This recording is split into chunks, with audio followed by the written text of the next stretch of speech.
उन रत्नों को आज पुनः प्राप्त करने का प्रयास कर रहे हैं। और संलेखना, जिसको समाधि वर्ण या संतारा कहा जाता है, ये पावन स्नान, ये जैन दर्शन की बहुत बड़ी उपलब्धि है। और ये तो आपको बताया दिया कि समाधि वर्ण के माध्यम से, संलेखना के माध्यम से यहाँ पर जो अमल किया गया है, इससे वर्तमान ही नहीं समझता है, भविष्य ही समझ जाता है। जो बड़े बड़े डॉक्टर, उपचारक समाधान नहीं कर पाते, वह समाधान इस संलेखना समाधिकरण नामक अनुष्ठान के माध्यम से हो जाता है। इसमें दोनों पक्ष अंदर से विशुद्धि, अंदर से कसायों की हानि करना होता है, और बाहर से अपने लिए जो आहार आदि को लेकर प्रवृत्तियां होती हैं, उनमें भी सही चिंता देना होता है, धीरे धीरे कृष करना होगा उसके लिए। क्योंकि आप लोगों को पता है, भोजन के माध्यम से भी कई विसंगतियां आती हैं।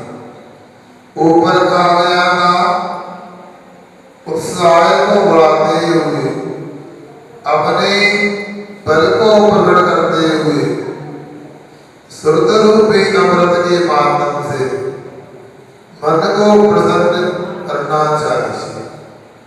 अब हम लोगों को ये विचार करना है, मन को प्रसन्न रखना कैसे हो सकता है? तो निर्माणी रूपी अमृत के पान से मन प्रसन्न हो सकता है। अब निर्माणी रूपी अमृत, इसका पान करने के लिए प्रमाद को दूर करना नितांत आवश्यक है। यदि व्यक्ति अधिक भोजन कर लेता है, गरिष्ठ भोजन कर लेता है, तब उसके माध्यम से वह सावधान नहीं हो पाता है।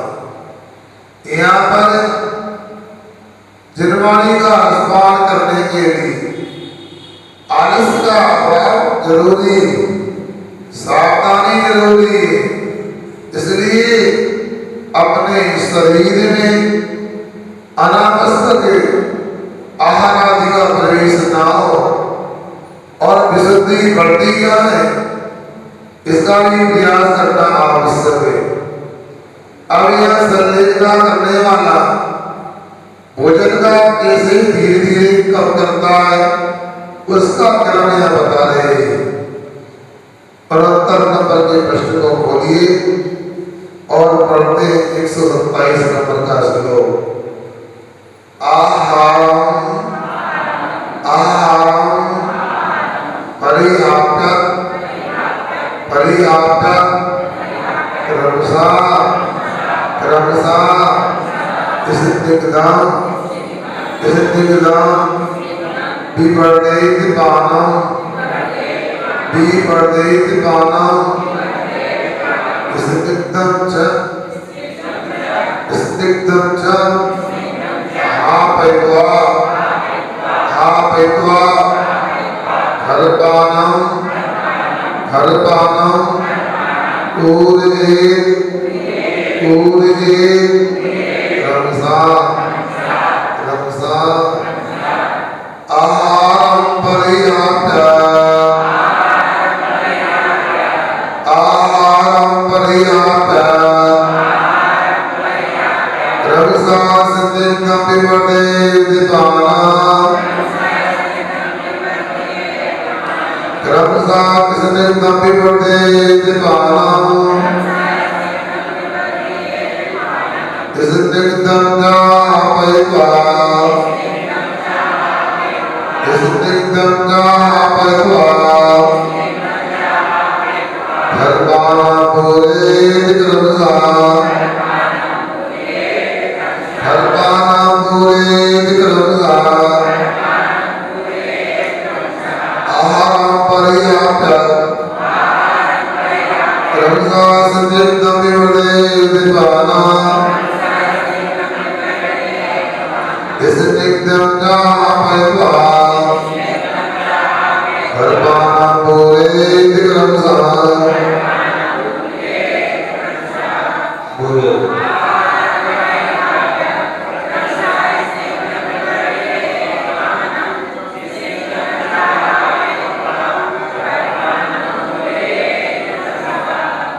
अब देखो आचार्य महाराज अपने को बता रहे आहार परिहार चारों प्रकार के आहार में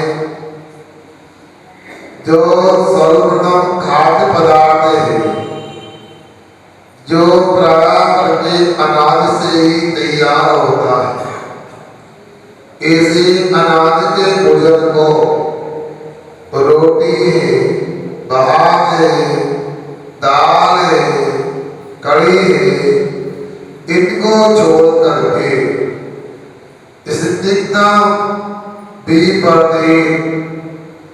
स्निग्ध पदार्थों को तरल पदार्थों को अर्थात दूध है, दही है, छाछ है, इनको बढ़ाना चाहिए और स्निग्ध आपके दूध दही छाछ आदि को भी हाथवा छोड़ करके खरपाना पूरे खरपान का सेवन करना चाहिए। खरपान का मतलब क्या होता है? दिल विकृति होता है।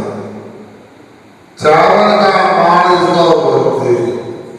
आजी इमली का पानी गर्म पानी इसको बढ़ाना चाहिए। क्या समझ? देखो आहार का भी बड़ा योगदान होता है और उल्टा सीधा आहार कर लिया जाए तो स्वस्थ व्यक्ति भी अस्वस्थ हो सकता है।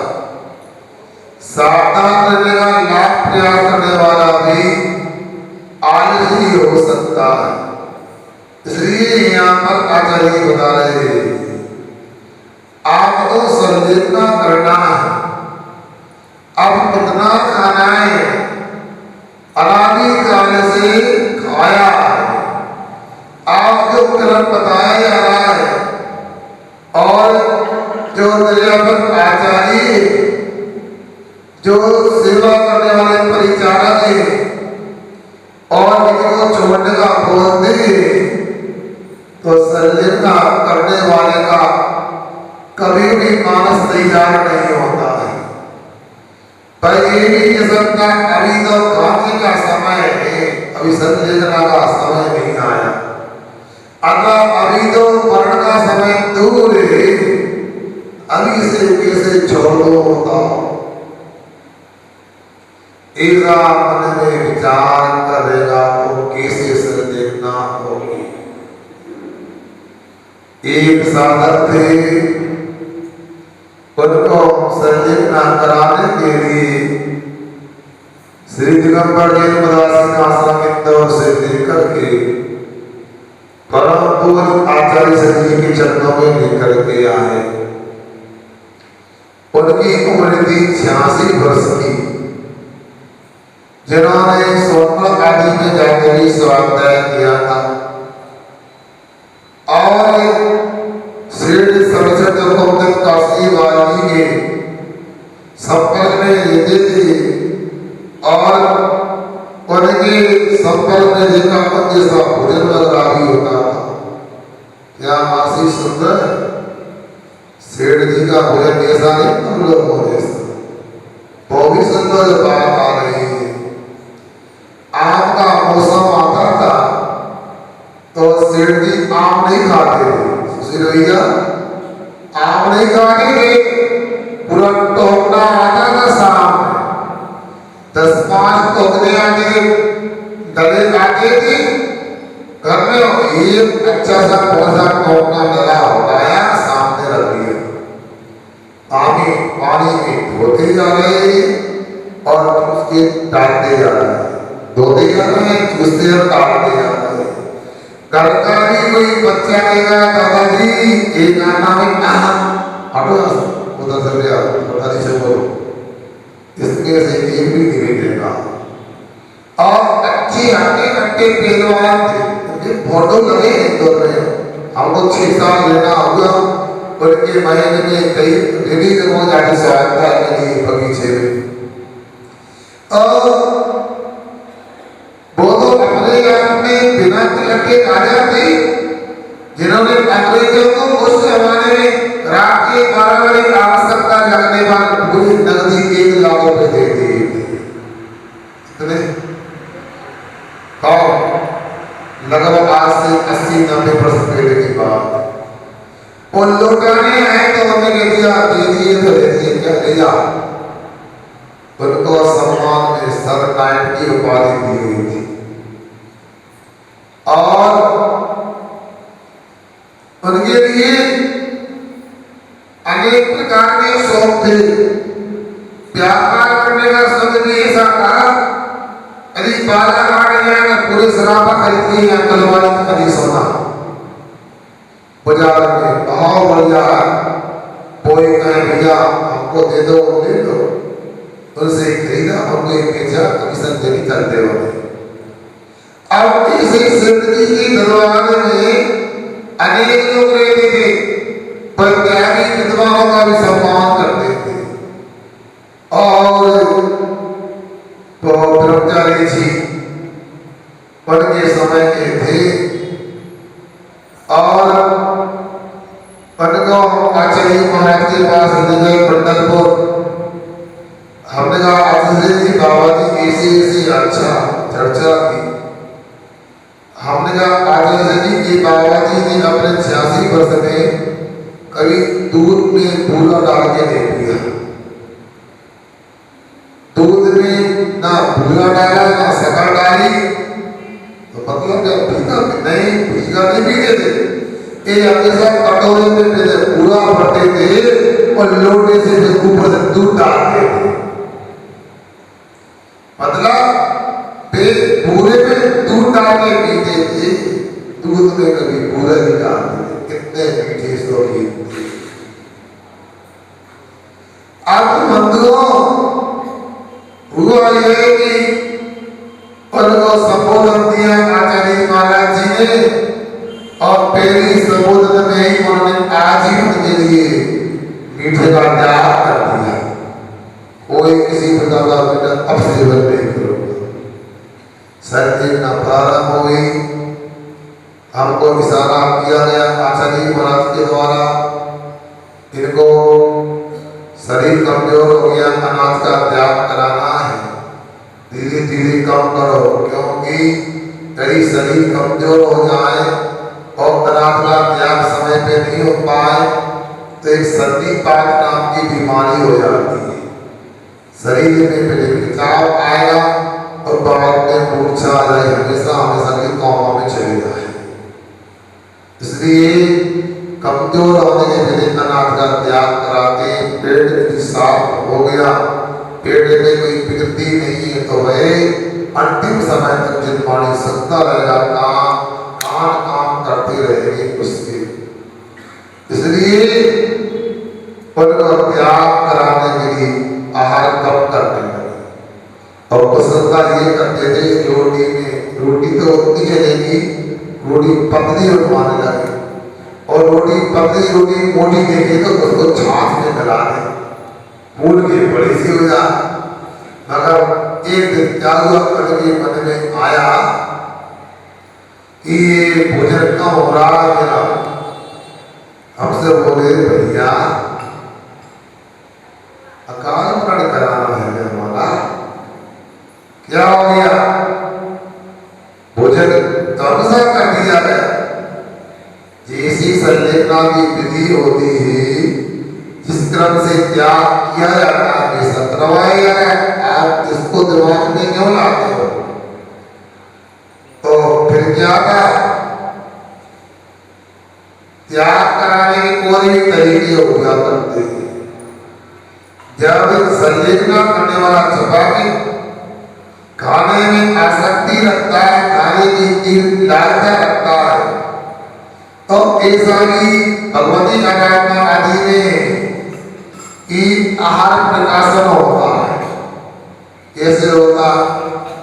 जब अभी तीव्र आसक्ति है, छोड़ता नहीं है, तो उसके सामने अनेक प्रकार के मिष्ठान, अनेक तरह के पकवान लाए जाते हैं और कहते हैं चपकराज, इन व्यंजनों को, मिष्ठानों को तूने अनादिकाल से सेवन किया है,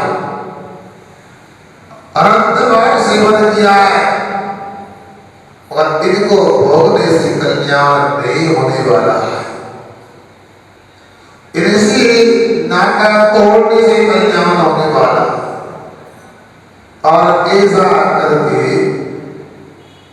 उनको ऐसा अंतर में ऐसा कराया जाता है कि भोजन नहीं करना है। और जैसे से कहा जो को खिलाया जाएगा, हमने कहा जहाँ चौके में ले जाते थे, आज अच्छे से मिष्ठान पकवान बनाना हमें आवश्यकता। थाली लगवाई, लो क्या खाना पका, कितना खाया, कितनी बार खाया, एक पर्याय में एक कड़वी संग्रह कर लो एक पर्याय का, तो कितनी बार खाया, कितना खाया है, मेरू पर्वत छोटा पड़ जाएगा, कितना खाया है, इतना पिया है कि सिंगापुर छोटा पड़ जाएगा। एक एक पर्याय की, एक बूंद की, एक कणिका का दूध आदि का संग्रह कर लिया गया है। ऐसा संबोधन करने से सामने वाले साधक को, जपन को समझने बात आ जाती है। और फिर इसके बाद तो कहता नहीं, क्षमा कीजिए, अब मैं कोई ऐसी लालसा नहीं रखूंगा। और ऐसा करके फिर उसको अनाथ का त्याग कराया जाता है। सुन रहे कि सो गए यहाँ पर, घर जाने की आमदता नहीं करना, संजीवना का विषय चल रहा है। यदि आपने समझ लिया आज संजीवना का विषय, तो समझना भाव समझ जाएंगे आप। ये काम तो लगे रहेंगे, एक श्राप का चार का नीचे हो जाए, कलसा अवलोकन उसको कह रहे हैं। तो आहार का त्याग कराने के फिर उसको तरल पदार्थ, दूध, चाट आदि दिया जाता है। उसको भी धीरे धीरे कम करते जाते हैं। छाछ में भी पानी मिलाया जाता है। आप लोग तो गड़बड़ करते ही रागी लोग हो। जब संलेखना कराने के लिए हम छाछ बनवाते थे, तो कई वृत्ति लोग बोलते थे आप परेशान ना हो भैया, हम बना के दे दे। फिर वे क्या करते थे, दही का एक मिक्सी में मंथन किया, ऐसे किया, दे दिया। क्या लस्सी नहीं चाहिए, छाछ चाहिए। छाछ जानते हो, मट्ठा लगे और छाछ अलग होगा।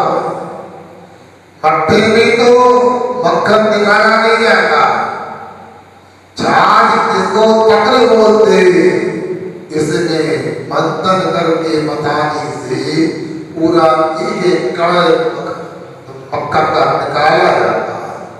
उसको प्रकृति, इसमें कोई विकृति नहीं होगी। इससे तो पेट की शुद्धि होगी, शरीर स्वस्थ होगा इसके माध्यम से।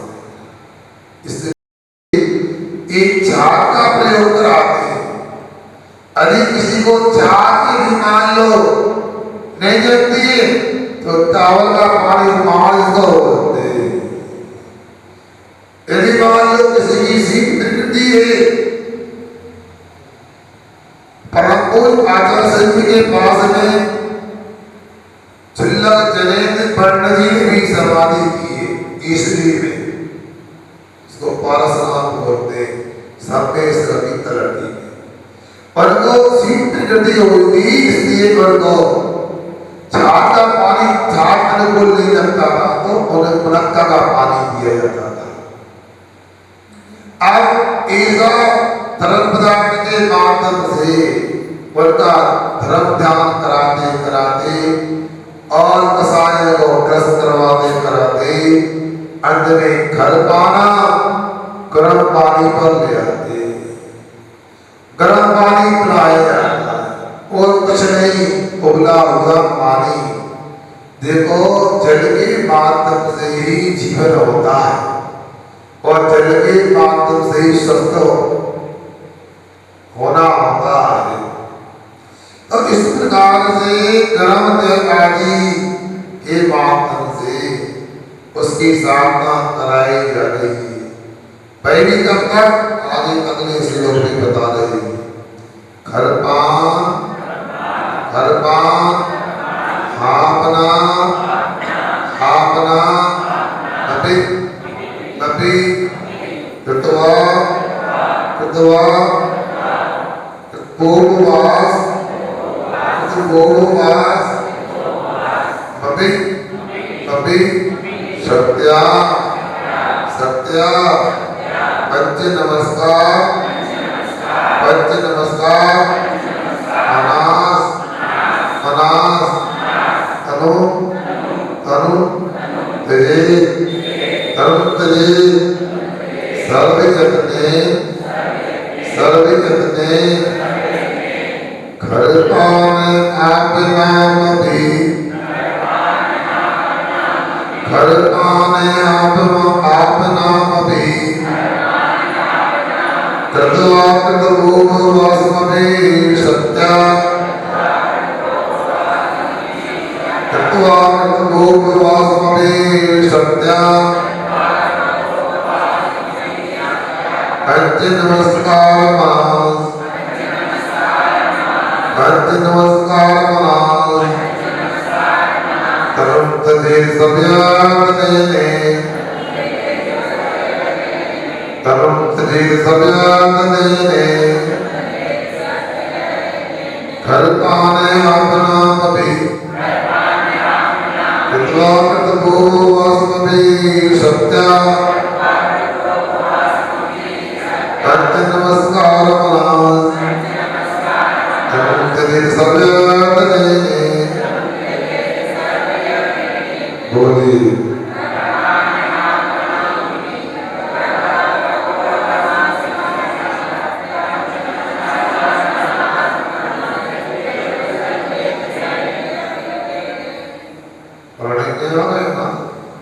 बहुत अच्छा। आप क्या कहते, अब ऐसा होने की चाँद वगैरह प्रारंभ कर चलता रहेगा, चाँद में भी अपना स्वाद आता है। तो घर पान अपना अभी कृपा अने जो माले इमली का पानी मुनक्का का पानी अतः उबला हुआ जल, इसको भी क्या त्याग करके कर्पान हापना भी, इसका भी कर्पान का भी त्याग करके सत्य अपनी शक्ति के अनुसार उपवासम कृतवा उपवास को करके सर्वजगत में सभी प्रकार से प्रयास करके सभी प्रकार के विषय आदि में सावधानी रखते हुए पूरे प्रसाद के साथ पंच नमस्कार बना नमोकार मंत्र का जाप करता हो। तनु तजे शरीर का त्याग करे। समझ में आ रहा है ना? ये संलिग्ना की विधि है, हर व्यक्ति को ये आना चाहिए। अरे महाराज हम तो कर ही नहीं पाएंगे, किसने कहा नहीं कर पाएंगे? धीरे धीरे जब पशु संवेदना ले सकते हैं, सिंह और सियार की संवेदना हो सकती है, तो हम तो मनुष्य हैं और मनुष्य में भी जेठ कुल में जन्म लेने वाले मनुष्य बचपन से ही पंच परमेश्वरी को याद कराया जाता है, बचपन से ही कुटी में रमोगा मंत्र पढ़ाया जाता है। फिर आप अपने आप की बड़ी नकारात्मकता क्यों लाते हो? सुन रहे हैं आप लोग? सबसे पहले संलेखना करने के लिए, संयम के क्षेत्र में पढ़ने के लिए पहला कर्तव्य में अपने दिमाग से नकारात्मकता निकाल दो, या अपने मन में ये विचार बदलाव में नहीं कर सकता, धीरे धीरे से ही प्रयास तो करो। अरे हमने कल भी आप लोगों से कहा था, पहले कम से कम अपने देह भोजन आदि 6 आवश्यक करना प्रारंभ करो, धीरे धीरे आगे संयम में बढ़ो। पिछला परिवर्तन का माहौल चल रहा है, चर्चाएं आप लोगों में होने लगी होगी और आप लोगों ने अपने सभी संपत्तियों को भी बता दिया होगा। बताया कि नहीं बताया है? अरे महाराज जी, आप तो कुछ भी बोलते थे और हमें समस्या ले ली। कल 4 पाव नहीं आ गए तो नाश्ता बना के रखो, एक चाय नाश्ता कराओ, रुकने की व्यवस्था करो। इसलिए महाराज हम शादी विवाह में नहीं बुलाते आप लोग, हम तो कितनी दूर शादी रखते हैं, ब्रिज गार्डन में धोखे से भी घर ना आ जाए। अभी दिवाली लिपाई पुताई में सब गंदों कर जाने करवाना है, ये सही तो है ना? इसलिए नहीं बोला होगा आप लोग, बोलो तो नहीं बोला ना है? एक काम करो, इधर जगह टेंट लगवा लो, बुला दो लोगों को ना, या टेंट लगवा देंगे, आप घर मत ले जाना है ये सब। अरे ये बताओ, कम से कम यदि मान लो कोई संयम नहीं ले पाता और पिछिका आदि के कार्यक्रम के निमित्त से अनुमोदना करने संयम की तो क्या बिगड़ जाएगा? आपके भी चरण मौनी कर्म पे चोट पड़ जाएगी, आपको भी संयम लेने का भाव बन सकता है। यूं तो पिछिका परिवर्तन करना कोई ऐसा नहीं है कि ऐसा कोई कार्यक्रम किया जाए। अब आप लोग अपनी मनसा की अच्छे से कार्यक्रम करें, तो पिछिका परिवर्तन तो ऐसा होता है, बस किसी के चौके में जाओ और उसके पास नहीं पिछिए, नहीं पिछिए, हमको आप आगे वो पुरानी अपना छूट जाए। इतना सा कार्यक्रम है, अब उसको जितना बढ़ाना का बढ़ सकता है, भाई राष्ट्रीय लेवल का नहीं अंतरराष्ट्रीय भी हो सकता है, मगर उसके लोगों को संयम में आगे बढ़ने की प्रेरणा तो होती है। अब कई लोग मन बना रहा है पीछे लेने के लिए, कुछ लोग आनाकानी भी कर रहे हैं, कुछ लोग उलट पलट भी हो रहे हैं, कुछ सोच भी रहे हैं, कुछ पावर लेकर लौटाने के मूड में नहीं है। पता नहीं ये नियम कैसे क्या होगा, हमको पीछे मिलेगी कि नहीं मिलेगी, बेटों को ही दे देंगे, सब अनेक प्रकार की बातें मन में आ रही है। अरे समझदारों, जब जीवन पुण्य का उदय होता है तो दूसरों की बुद्धि खराब हो जाए, भी ज्यादा नियम लेने का मन न होना पाए, भारावरी न बढ़े, वो आपको छोटे से नियम में ही मौका मिल जाए तो क्या असर पर क्या? एक तरह की बात सुनाते हैं आपको जो कि प्रसंग है पिछिका परिवर्तन का, कम से कम 20-25 भाग से ज्यादा आए और जिनको बड़े आदमी कहते हो, करोड़पति अरबपति, उनके परिवारों के से भी फार्म आए और ऐसे फार्म भी आए जिनके घर में कबीलों भी नहीं थे, तीनियां टप्पक लगा के उन्होंने प्लास्टिक लगा के छाया कर रखी थी। सुन रहे हैं आप? और एक ही धारणा थी, महाराज लोग तो औपचारिकता करते थारा वगैरह की, जिन्हें पिछी देना उन्हें देना ही है उन्हें तो। सुन रहे ना? शंका करने में तो कोई कम नहीं है। अब दी शंका को प्रतिज्ञा करा तो पता नहीं कितने नंबर ले जाए।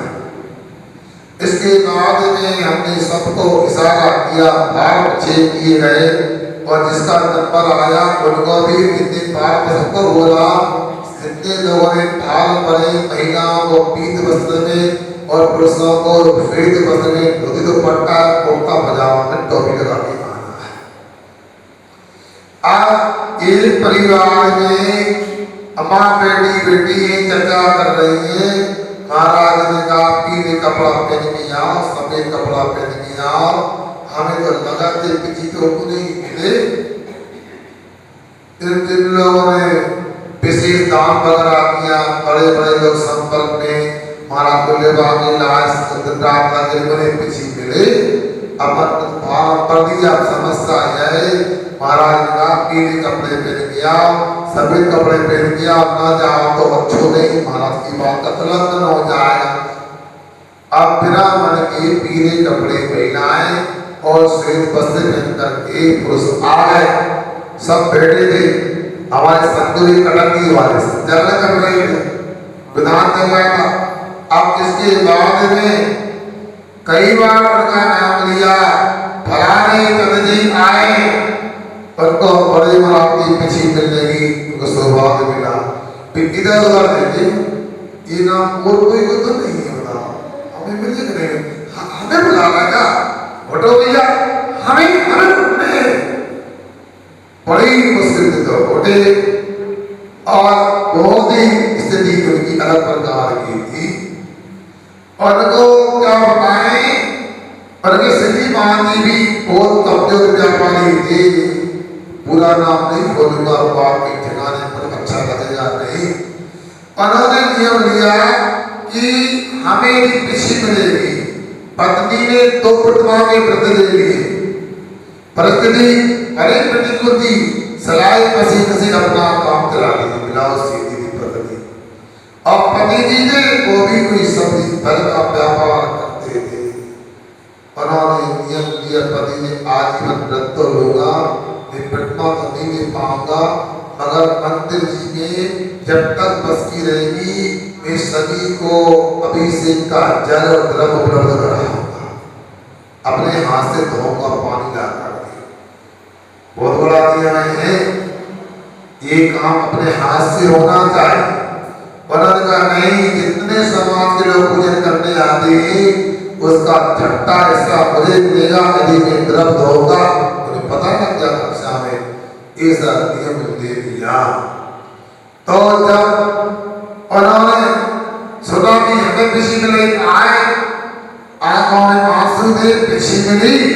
पूरे नगर के लोगों ने दांतों पर एक अमली दवाई की, इनको भी पिछी मिल सकती है, हमें उम्मीद नहीं थी, कल्पना नहीं थी। बड़े ही लोगों ने अनुमोदना की, तालियां बजाई। अब इसके बाद हमको लगा कि पिछी मेरी वृत्ति बन गए तो इनकी स्थिति में कुछ परिवर्तन तो लाना चाहिए, अच्छा नहीं वृत्ति होकर कैसे अभाव में रहती। हमने पिछी देने के बाद अलग से बुलाया दोनों पति-पत्नियों को, दोनों परिवार के लोगों को। हमने कहा हमारी भावना है, क्या है, आप लोगों ने पिछी लिए, महाराज हमने कहा आपकी कृपा थी मिल गई, नहीं आपका पुरुषार्थ रहा। हम चाहते 5 लाख रुपए का प्रबंध करा दे ताकि 1-2 कमरे अच्छे बना लो और अच्छे से रहो। तो बोलते महाराज हमें कुछ नहीं चाहिए, हमें तो आपको आशीर्वाद मिल जाए, हम अपनी कमाई से सब समय आया तो बना ले, अच्छे आपका आशीर्वाद तो सब हमारे पास। सोचो ऐसे निष्ठुर लोग होते, ऐसा त्याग होता है, ऐसा संयम होता। इसलिए आप लोगों से हमारा तो कहना यह है, मैं मानता हूँ पिछी तो एक व्यक्ति को मिलती है, मगर पिछी के नियम के माध्यम से कुछ ना कुछ भाव ना, और जो भाव में भरो वो पिछी मिले नहीं मिले पालन करना चालू करो तो ये संलग्न रूपी अनुष्ठान आपके जीवन में भी घटित हो सकता है। आपकी संसार में परिध संसारी हो सकते हैं। संसार का किनारा आपके भी हाथ लग सकता है। बस प्रयास करें। पुरुष लोगों से भी कहना चाहता हूं, अरे कुछ तो कर सकते हो, बोलो। अब मान लो यहाँ पर कोई भी नियम नहीं ले सकते हो तो इतना ही नियम ले लो जो विदेशों में फल उगते हैं उनका त्याग खाने का। चलो नहीं बनेगा, नहीं कठिन नियम है। बस एक नियम ले लो कि हम आज के नियम में जो कमंडल बनाते हैं वो वाला नजर उसका खाने का त्याग करते हैं। कभी खाया या नहीं कर सकते। कुछ तो नियम लिया जा सकता, ऐसा कोई व्यक्ति नहीं है एक भी नियम नहीं ले सकता।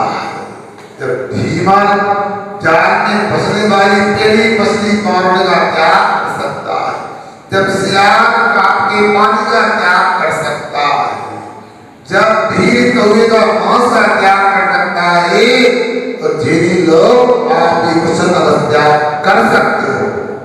सोचो विचार करो।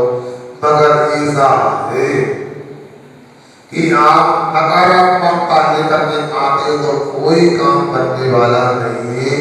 यहाँ आगे में आपको संलिग्नता की चर्चा आगे बढ़ाता हूँ तो यहाँ कहा जाए ब्रह्मोकार मंत्र पढ़ते हुए शरीर का सभी प्रकार से यत्न करो। मगर ये ब्रह्मोकार मंत्र भी तब पढ़ा जाएगा जब अभ्यास किया जाएगा। बार बार अभ्यास करोगे, प्रतिदिन बार बार जाप दोगे, माला फेरोगे तब होगा। एक दिन की तैयारी से संलिग्नता नहीं होती। संलिग्नता करने को तो जीवन लग जाता है। क्या विद्यार्थी एक दिन की पढ़ाई से पास हो सकता है? क्या किसान एक दिन की तैयारी में अनाज प्राप्त करता है? बोलो ना समझी है। किसान को अनाज मिलता है तो कितने दिन लगते हैं तैयारी करते हैं? क्या सुन रहे मंडी? कितना समय लगता है किसान के लिए बताओ है? तो तैयारी करो। और मैं पक्का कहता हूं यदि ब्रह्मोकार मंत्र को समझ लिया, आपने उसका अभ्यास कर लिया और थोड़ा थोड़ा त्याग किया तो बहुत बड़ा काम हो सकता है। बच्चों को बताते घुटने के पर चलते चलते पैर खड़े हो जाते हैं। छोटे छोटे नियम एक दिन में बहुत बड़े हो जाते हैं। प्रयास करना चाहिए अपने लिए। देखो आप लोग प्रयास करोगे तो कोई बड़ी बात नहीं। एक दिन ऐसा हो पुरानी पिछी तो छोड़ो, एक पिछी भी आपके हाथ में आ सकती है। इसलिए यहाँ पर ये बातें आपको बताई जा रही है। आगे इस संलिग्नता को लेकर चर्चा की जा रही है। उसको हमने पहले भी कहा, मुनि प्रतिक्रमण में गौतम स्वामी का प्रतिक्रमण कहते हैं। उस प्रतिक्रमण में लिखा है जो इस प्रकार संलिग्नता कर लेता है और मनुष्य से देव और देव से मनुष्य, मनुष्य से देव और देव से मनुष्य, जल्दी भी मोक्ष मिलता है तो 2-3 भव में भी मोक्ष मिल सकता है।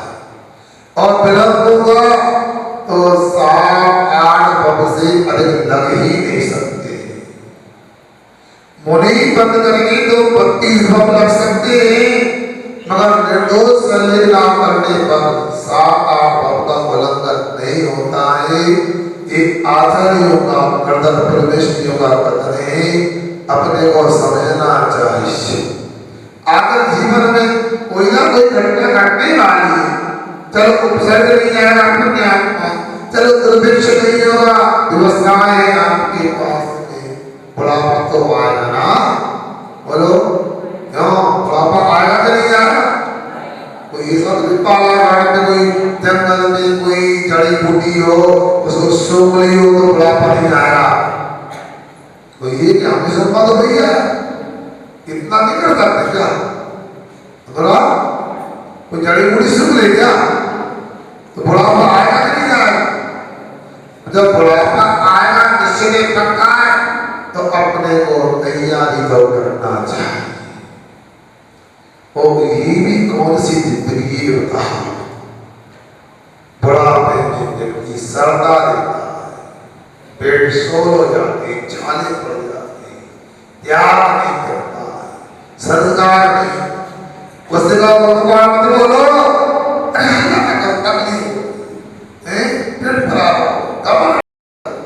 कितनी बातें करा होगा होता नहीं होता। अभ्यास के अभाव में ऐसी दशा होती है। अंतिम काल में परिजन के प्रति आसक्ति त्याग नहीं कर पाता। मैंने पहले सुनाया था 5 लड़के थे, बताओ पिताजी 15 साल से खड़िया पे खड़े थे, उल्टी सांसें चल रही थी, लगा बलाल की दुकानें बंद कर तो जाने वाले ही थे।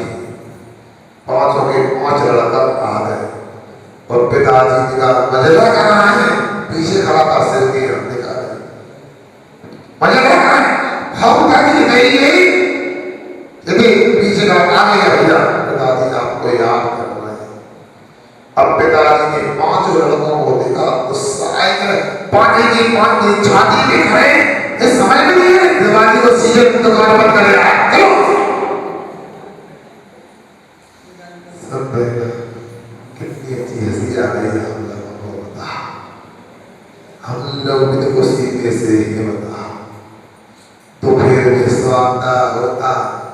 एक व्यक्ति भी ऐसा नहीं मिलता पुरुषों में जिसको समझ निकाल, घर में एक दुकान है 3-3 लोग हैं, एक व्यक्ति भी तो आया कि चलो महाराज का स्वागत हो रहा है, महिलाएं होती हमारे ब्रह्मचारी चिंतक लोग होते, आप लोग सोचो क्या एक भी व्यक्ति नहीं है आपके घर में जिसको दोपहर में 1 घंटे का समय था? आप सोचो इसमें फर्क नहीं पड़ने वाला। हम अपना स्वागत करते ब्रह्मचारी लोग हैं, उससे आपकी पूर्ति हो जाती है। अगर आपकी पूर्ति कैसे होगी, संलिप्तता की तैयारी कैसे करोगे जब वाणी को नहीं सुनोगे? कौन सी कक्षा में कौन सा विषय कौन सा काम का आ जाए आप स्वयं सोचना विचार करना है। अभी भी ऐसा लगता है हम सब जानते सब कर देते, हम नहीं जानते तो बालाघाट बुलाना हो तो ये पाठशालाएं प्रारंभ की बंद नहीं होना चाहिए। पुरुष लोग महिला लोगों से हमारा कहना है जिंदगी में बहाने बहुत सारे होते, व्यस्तताएं बहुत सारी होती, मगर नहीं 15 मिनट के लिए ही आप एक हमारे से नाता जोड़ लोगे तो एक संलिप्त समाधि का स्वभाव आपके हाथ में भी आ सकता है। सोचो विचार, एक किसी ने रमों का मत सुना दिया तो कुत्ता भी देव बन जाता है, पढ़ गया है ना? एक पेड़ भी भाई देखो सुग्रीव बन सकता है, तोता का भी कल्याण हो सकता है, अंजन चोरी भी सिद्ध यात्रा कर सकता है। तो इसलिए हम लोगों को भी रमोकाल पद की बार-बार आराधना करने का मन बनाना चाहिए। और एक बात और बताता हूँ, देखो भाई खाने से यदि जीवन चलता है तो यहाँ 250 वर्ष का जीवन है, मगर नरकों में तो लाखों करोड़ों वर्ष का जीवन होता है। क्या खाया जाता है? वहां भी भूखा रहकर के जीवित देता है। और यहाँ पर भी आप यदि मान लो जीवन जीने के लिए खाते हो तो कोई मना नहीं, और खाने को जीते हो तो गलत रहा। मनुष्य पर याद पा करके खाने को नहीं जीना, जीने के लिए खाना। खाने का तो मना ही नहीं, मुनि महाराज के लिए भी आज्ञा, तीर्थंकर भी आज्ञा करते, उनको भी आज्ञा है उन लोगों से कहना चाहता हूँ जो जीने के लिए नहीं, खाने के लिए जीते, दिन रात खाते, भक्ष खाते, अभक्ष खाते, कंदमूल खाते, बाजार के सामान खाते, तरस्तियों की हिंसा होती पैरी खाते, अहिंसा की पैरी खाते, खाने के नाम पर कुछ भी नहीं छोड़ते। इससे भी क्या समाधान होने वाला, क्या हल निकलने वाला है, इसलिए समझ लो, सोच लो। हमें तो हैरानी की बात होती है कि आजकल जो कम पढ़े लिखे वो ज्यादा कम पसंद करते हैं, छोटी जगह ज्यादा उनके नखरे होते हैं। हमने मुंबई में, कोलकाता में ऐसे ऐसे लोगों को देखा है जिनके लिए बिल्कुल समय नहीं, 50 रुपए की यात्रा सफर करते, एक आसन करते, स्वाध्याय करते, पूरा परिवार स्वाध्याय करता, चार्टर्ड अकाउंटेंट है, सीए, डॉक्टर है, इंजीनियर है, मगर स्वाध्याय बंद नहीं होता। मगर यहाँ ऐसा लगता है थोड़ी सी डिग्री मिल गई, अरे हम सब जानते हैं, उससे नहीं जानते हो, थोड़ा सा सिर दुखता है, एक गोली गुटक लेते हो, थोड़ा बुखार आता, 4 इंजेक्शन लग जाती है, 6 ड्रिप लग जाती है, डॉक्टर का 1400 रुपये पेमेंट कर जाते, भले ही यहाँ 14 रुपया देने में आना आने के लिए।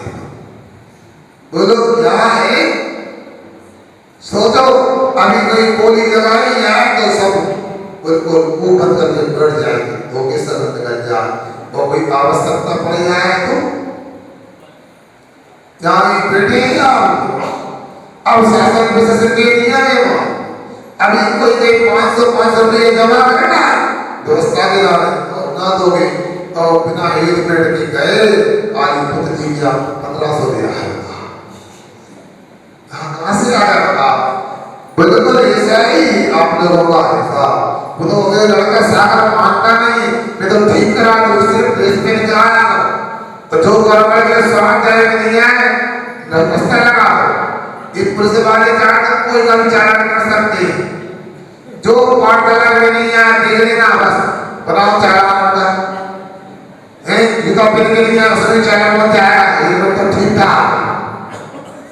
अब कोई व्यवस्था करना पड़ेगा, किसी अधिकारी ऊपर डालकर तब मानो, नहीं ऐसा नहीं, बालाघाट के बहुत अच्छे लोग हैं, हमारे इशारे से काम करते हैं, बोलने की आवश्यकता नहीं, बोलो तो हाओ हैं हेडो क्या कह रहा है, हमने यहाँ के 50 लोगों की संख्या पाठशाला में चाहिए पुरुषों की, कहाँ से जाओगे देख लो, यदि कहीं नहीं मिले सामने बहुत सारे लोग खड़े रहते थे, क्या लगता ऐसा दुर्लभ धर्म बिना है, ये सलिएगा की बात कर रही, इसको आप लोगों को समझना चाहिए। अगला इसको पढ़ते, जीवित वर्णाश्रम से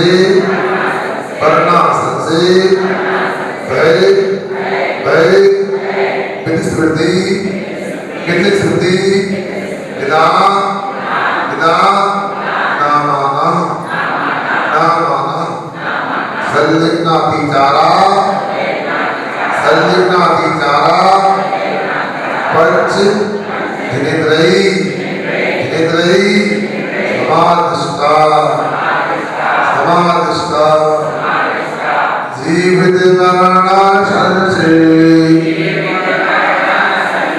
जीवित मरणासन से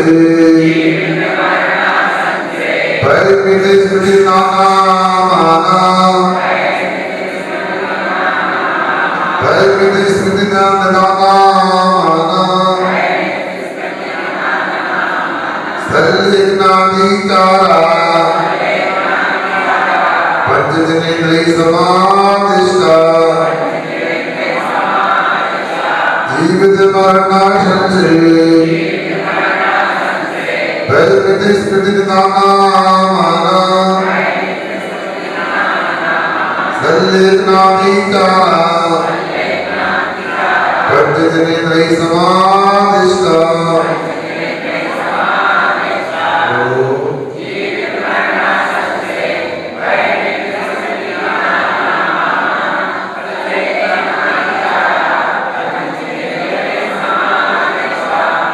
बहुत सुंदर,